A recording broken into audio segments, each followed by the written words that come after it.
A mother is crying in an FBI interview room. Not because her son is dead. Because she just found out he never came home at all.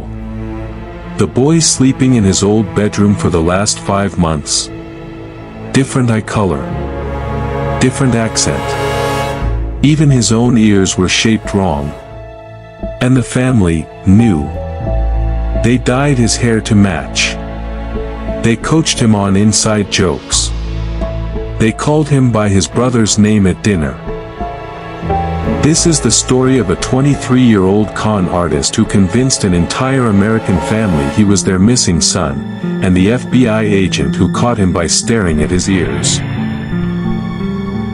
But to understand how a stranger walked into a family's life and nobody stopped him for 5 months, we have to rewind. All the way back to a basketball court in Texas. June 13, 1994. San Antonio, Texas. Nicholas Barclay is 13 years old, playing basketball with friends after an argument with his mom. He calls her from a payphone. She tells him to walk home. He never does. No body. No suspect. No ransom note. Just a kid who vanished between a basketball court and a 2-mile walk home. The Barclay family spends the next 3 years doing what every family in this situation does: flyers, tip lines, hope that curdles into dread. Then, in October 1997, a call comes in from Spain. A teenage boy has been found wandering the streets of Linares, terrified, claiming he's an American who escaped a military sex trafficking ring. He says his captors forced him to speak French so he'd forget his own language. He gives a name. Nicholas Barclay. The family is stunned. Nicholas's older sister, Carrie, flies to Spain herself. She sits across from this boy, and somehow, despite everything, she decides, this is my brother. She brings him home to San Antonio. And here's the part that should stop you cold: this boy had brown eyes. Nicholas had blue eyes. This boy spoke with a thick French accent. Nicholas had never left Texas. If you're the kind of person who notices the details everyone else scrolls past, hit subscribe, because that's exactly what this channel is built on. Let's talk about who Nicholas actually was, because the documentaries love the con man, they rarely linger on the kid. Nicholas was the youngest of 4, raised in a rough part of San Antonio, in a house that neighbors later described as chaotic. He'd already run away once before, briefly, months earlier, which is exactly why, when he vanished for good, some people assumed he'd just run off again. Assumed. Nobody really looked. He liked basketball. He liked being outside, away from a house that wasn't always calm. Friends remembered him as quick to joke, quick to disappear into a crowd, a kid who knew how to make himself small when things got tense at home.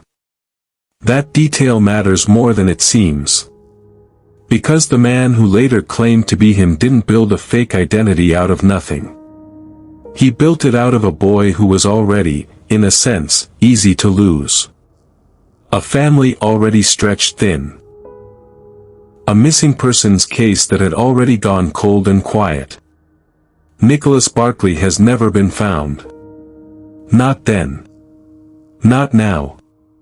Somewhere underneath this entire bizarre story is a family that never actually got their answer, they just got a very convincing distraction. So a grieving, exhausted family gets their son back. Case closed, right?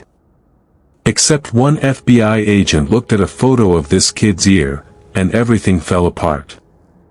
We'll get to that ear in a minute. But first, things are about to get almost funny. In the worst possible way. Meet Frédéric Bourdin. 23 years old. French. And, by his own count, already the veteran of over 30 fake identities across Europe by the time he landed in Texas. This man had impersonated missing teenagers in France, Germany, Italy, usually orphans, usually kids in the foster system, because nobody double-checks an orphan too hard. His method was almost theatrical. He'd study a missing person's case, memorize details, then show up at a police station acting traumatized and mute. Here's the genuinely absurd part. Bourdin didn't even really try to look American. He dyed his hair. He wore tinted contacts to fake Nicholas's blue eyes, badly. He drew his eyebrows darker. And when his French accent didn't budge for 5 straight months, his cover story was simply, "Torture made me forget English." A family bought that. A U.S. Embassy official bought that. Even a school in San Antonio enrolled him as a 10th grader. A 23-year-old man, sitting in a classroom with 14-year-olds, and nobody blinked. He later said, almost proudly, that all he ever wanted was to belong to a family so badly he'd become anyone's son. Which is either the saddest sentence in this entire case, or the creepiest. Possibly both. Now here's where it gets dark again, because the FBI agent who cracked this case didn't use DNA first. She used a photograph. And what she noticed is a detail almost nobody talks about. Everyone who covers this case talks about the eye color. Almost nobody talks about the ears. FBI agent Nancy Fisher had a habit. She compared ear shapes in identity cases, because unlike faces, ears barely change from childhood to adulthood. Cartilage folds, the shape of the lobe, practically a fingerprint. She pulled an old photo of Nicholas Barclay's ear. Then she looked at Nicholas's ear now. They didn't match. Not close. But here's the detail that never makes the highlight reel. A private investigator, hired separately by a television producer working on the story, had already grown suspicious for a completely different reason. This 16-year-old had stubble. Real, adult, 5 o'clock shadow stubble. On a kid who was supposedly still in high school. 2 people. 2 completely unrelated details, an ear, and a jawline, cracked open a lie an entire family had accepted for 5 months. A DNA test in 1998 confirmed it. This was not Nicholas Barclay.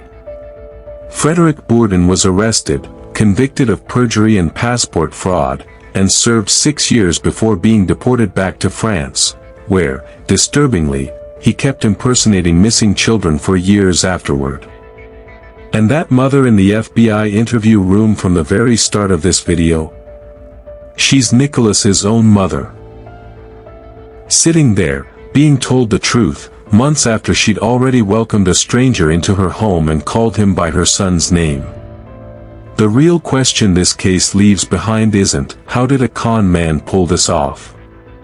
It's the one investigators, and later, documentary filmmakers, couldn't fully answer. Why did a family accept him so completely, so fast? Grief? Guilt? Or something about Nicholas's disappearance they never wanted looked at too closely? Nicholas Barclay is still missing. Officially. To this day.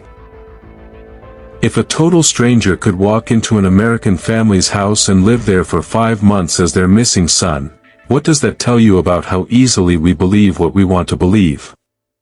Subscribe to the Dark Archive for the cases nobody else digs deep enough to find. Next time, a family friend, a fake fishing trip, and a body that was never supposed to be found.